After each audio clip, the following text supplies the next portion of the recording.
My name is Michelle Wolf, and I am from Clinton Township, Michigan. Growing up, music was just always there. Both of my parents are big music lovers, and we were kind of, whatever we were doing, whether we were in the house, camping, in the car, it was just the normal. I didn't really think about it because that's just always what our family life was like. We were just surrounded by music. I feel like I developed a love for it very early on. I can't really remember not loving music and not having it be a part of my daily life. My mom's entire family, she has many siblings. A lot of her siblings, and her dad actually was a Detroit musician in the 90s. The music bug, I say, kind of skipped them and jumped to my brother and I. We both grew up very musically inclined and interested in instruments and singing. Like, thinking back on it now, you don't realize, like, in those moments, like, oh, I didn't realize at the time, like, I think this is a calling. I think I just had a huge passion for it, and it was an outlet to the ups and downs of life. I'd always been a writer. I'd loved writing in school, and I've always been an avid journaler since I was a kid. I actually broke my collarbone when I was in 6th grade. It was like 3 days before summer vacation, so here I am, broken collarbone and kind of stuck in the house a bit, not able to do much. And that was the first time. I was like 11, almost 12 years old, that I wrote my first song. So I think just having that comfortability with writing, and then the extra downtime, and my love and inspirations in music. And I think that was kind of the point where I was like, okay, I love this. This makes me feel good. This is a great outlet for me. It's a great way to express myself. Lyrics have always been a passion of mine. That's the first part of the song that I wrote, was the lyrics. And truthfully, it hasn't changed much since I was that 11-year-old kid. My biggest inspiration when I'm writing, and I think just the human condition of experiencing life and emotions and relationships, and the good stuff, the hard stuff, the inevitable. I think that's my biggest driving force in writing, is just sharing my story, and it definitely evolves over time. Certainly different now at 33 than 11. I think art, along with everything, it ebbs and flows. There's times when you can't stop writing, and then there's those lulls. I think it evolves just over time. I certainly feel like my message is different at certain times in my life. Yeah, I just think it's a continuous evolution of the person you are and the artist you are, and they're kind of intertwined.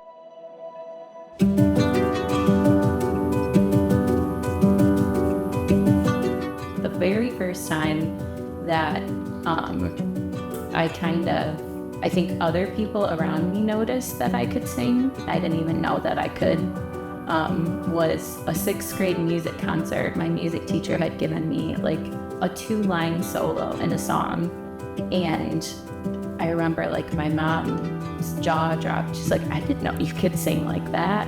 And I didn't really know either.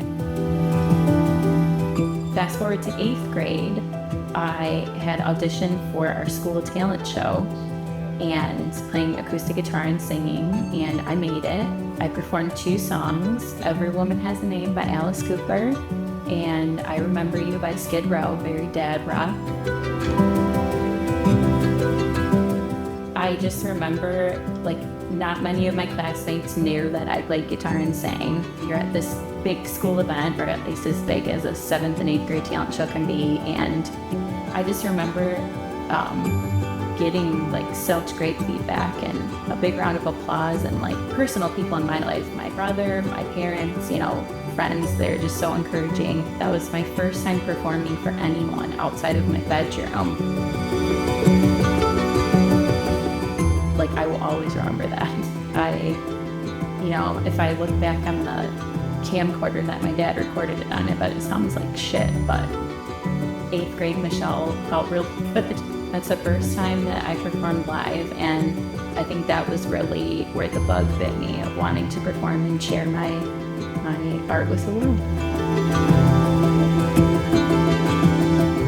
Early on, if I can think back to anyone that was a mentor to me or kind of encouraged me, I had a few avenues and outlets in my late teen years, where I did a couple like small coffee house performances, like different fundraisers and stuff for the school.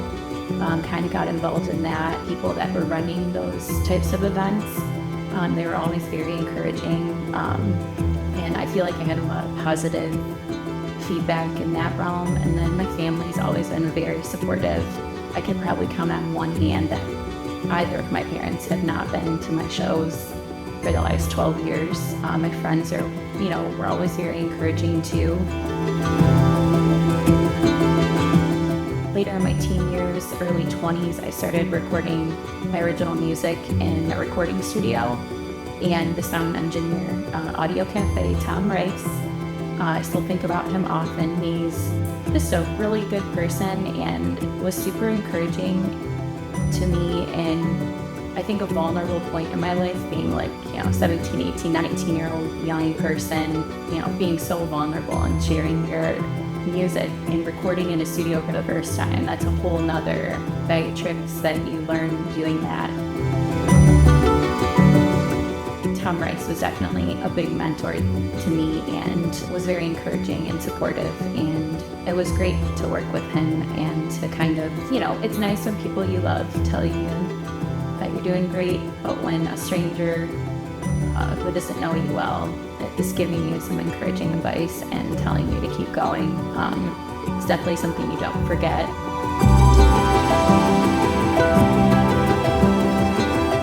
And there's actually something that he told me, 10, 12 years ago. He told me that you never want to be the best one in your band. And I thought that was very interesting, and I think I understand it more now, being in my 30s. Basically, he's just saying, just surround yourself with people that are more advanced than you. It was just encouraging to kind of hear that. It's like, yeah, those are the people you want to surround yourself with, and just continue to get better. Yeah, I've had a lot of great encouragement throughout my musical journey so far. Josh Ford, he owns a recording studio in Macomb, and a few years back I started recording some tracks with him. Little backstory, he was my grandpa's guitarist in the 80s and 90s. And he was a young 20-year-old kid playing music for my grandpa, and it's kind of cool. All these years later, I connected with him. He's always encouraging, just a great person to know, and definitely fits the mold of surround yourself with people that are better than you, that are better at their craft, and definitely someone to learn from. I think art is so vulnerable, and I think that anybody that puts out any art or any writing or anything that is from within is brave. I've always said the music industry, it's not for the weak. You're dealing with live performance. So that's whole nother thing of, you get what you get, you mess up, things happen, things don't go as you planned. But I think having the mentors and people who support you, it kind of grounds you and kind of reminds you, okay, why are you doing this, Michelle? You're doing this for you. You enjoy this. You want to share your art with the world. I think it is important to have those people. Now, could I go back and give someone a formula of how to do that? No. I think you just have to get out there and do it and experience it and I met so many amazing people, even if they weren't like music mentors, just people along the way.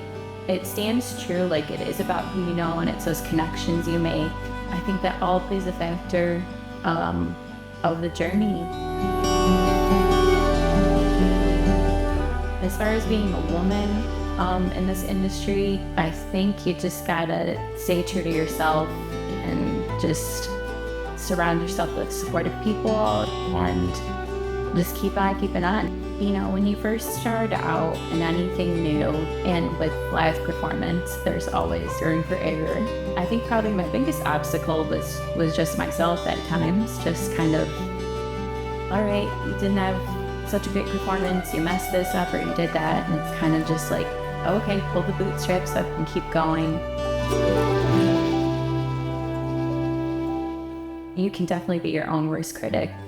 And I think just something I've experienced too with getting the opportunity to even play places, I think was a huge obstacle, especially, 10, 12 years ago, different time when you're trying to receive credit and they're like, oh, well, you need credit for us to give you a credit card. And you're like, okay, but I'm 18 years old and I'm trying to build my credit. That's what it kind of felt like. It's like, okay, well, we need to see some of your performances. And it's like, well, I'm starting out. Like, this is the beginning. You take every opportunity you can. And there were certainly, I still experience this now. I had such an issue getting to play, and now I've played them dozens of times. So it's just a reminder, like, timing is part of it. You gotta build your chops. You gotta, keep going, keep performing, keep writing. And, I remember when I would struggle through playing an hour set or a 30-minute set. Now I have, multiple hour sets, no problem. I think I was my own obstacle a lot sometimes, just getting in your head, but then again, not, because I kept pushing. I think it is within yourself, though. I think if you're looking for external factors to kind of, oh, that's in my way, or this person, I'm not getting this gig, or because of this, it's like kind of not the mindset that I have and not really the person I am. So you just, all right, pivot on to the next thing. So.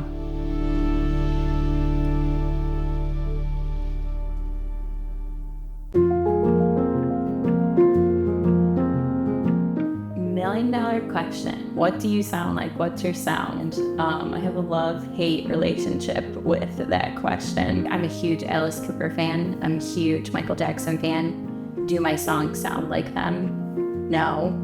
But there's something about their performance and their art and their crafts that I've connected to, and it's like a nostalgia. I think eclectic is a good word because I think my sound is a mix, and it depends on the day or the project I'm working on. I've fronted some heavier rock bands, some experimental music over the past decade. I've done the solo acoustic, folky side, but I think my sound, it differs to song, even not only covers that I perform, but originals. Like, I think a lot of my originals don't necessarily sound the same. Music I write is inspired by simply life.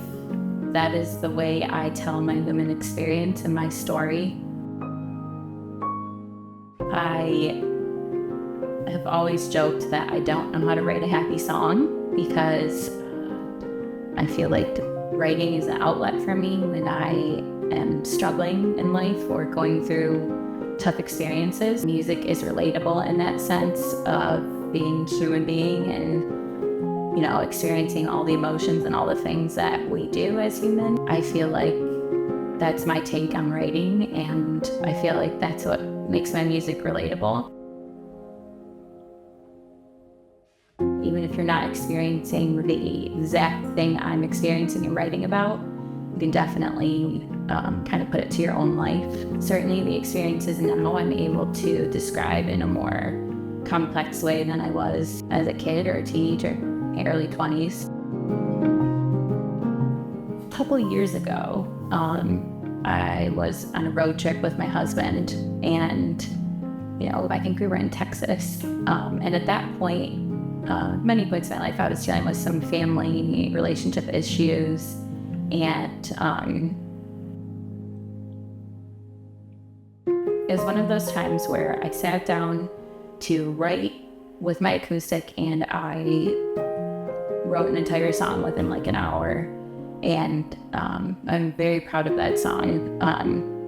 So I would say that's really personal to me. It's called Breaking the Cycle, and it's about breaking generational curses, and not so much curses, but generational trauma and issues, and kind of just breaking the cycle and not repeating the pattern. It's very personal to my life. I was also pregnant with my son, and so I was, changing as a woman and realizing like I want a certain life for my son and a certain kind of peace. So I think that is probably super personal to me at the moment, and I'm excited to get in the studio and record that soon.